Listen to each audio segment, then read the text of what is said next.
The airport argues that expansion will benefit the local economy, making it easier to do business around the world. But there are also economic downsides to expansion.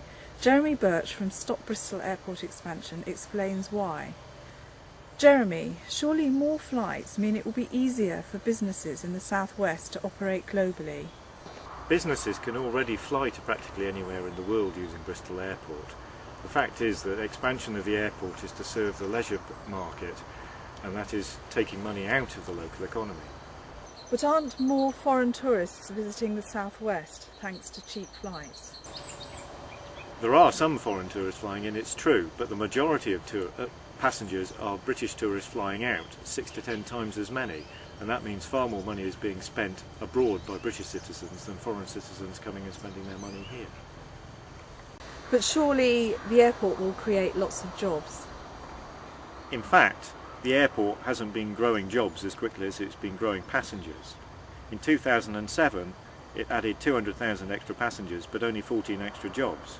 And this is the trend we will see in future, because the airlines that are expanding in the airport are the low-cost airlines, and they have the lowest number of jobs per passenger.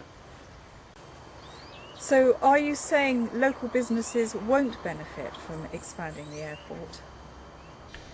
Business flyers have already got most of the benefit they could possibly get through Bristol Airport. Most of the locations they would want to reach that they can't currently do at the moment, they won't be able to do in the future either.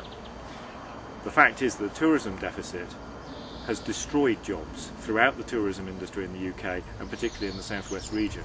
We reckon it's around 17,000 jobs that the current tourism deficit has lost, and this will only get worse as the number of passengers increases. Surely the airport benefits the economy by paying tax? I think that such a big business would be paying tax to the government, but in fact it doesn't, and hasn't paid any tax over the last 2 years. It has, according to its accounts, arranged to make a loss and therefore isn't liable to any tax. And in fact, it has received over £1 million in grants from the government for terminal extensions. This means it's received money from the government rather than giving it back. So going forward, will there be other economic impacts? We've got to move to a low carbon economy. In fact, the government has committed us to cutting our emissions by over 80%.